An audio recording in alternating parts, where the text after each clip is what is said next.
Ah, what a beautiful day it is. Birds are chirping, sun is shining, you're having your morning coffee. Can't get any better than that, can it? Not even a single cloud as far as you can see.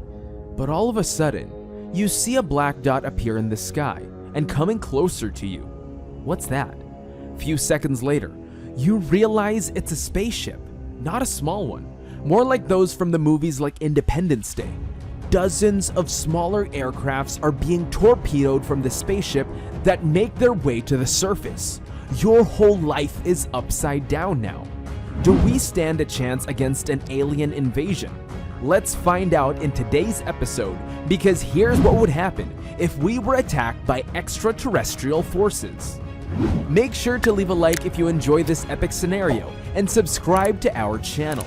Turn on the notification bell, and if you happen to have suggestions for future topics, you can comment them down below. Ready for the greatest war for humanity's survival? You might not be, but if we don't win this one, we will probably all go down together. Just think of it. If aliens manage to make it this far with their spaceships and state-of-the-art technology, because that's what they need to have in place, they are probably not going to cherry-pick between good and bad people. They don't know us, neither do we know them. Probably the best setup for an all-out war. But on which side are the odds? Well, think of it like this. If we're attacked in a time where nations are fighting each other, you can imagine that it would at least take a couple of days for everyone to sit on one table. This could be at the United Nations, and form a unified military with green light to make use of any weapon necessary to send the aliens back to space.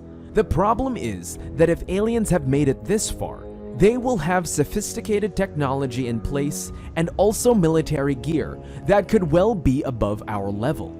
New York City, London, Tokyo, and Shanghai will be destroyed. Bridges, tunnels, and seaports will be detonated so that we can't make use of them. Our infrastructure will be so damaged that we'll have a hard time moving forward. Hoover Dam, nuclear power plants, and large-scale solar systems will also be captured. Maybe the aliens will use them for their own purposes. Nonetheless, these facilities generate energy. So how can we turn this around? Theoretically speaking, the only chance of winning or survival is in guerrilla warfare. On an open battlefield, we don't really have much of a chance simply because of their technological superiority. But with small and effective strikes at important targets, we might be able to at least drag the aliens into a prolonged battle. This way, we can put pressure on their logistics supply and force them into retreating from areas which they don't want to keep as their #1 priority. So they might retreat from mountainous regions and regroup at beaches and cities. You get the point.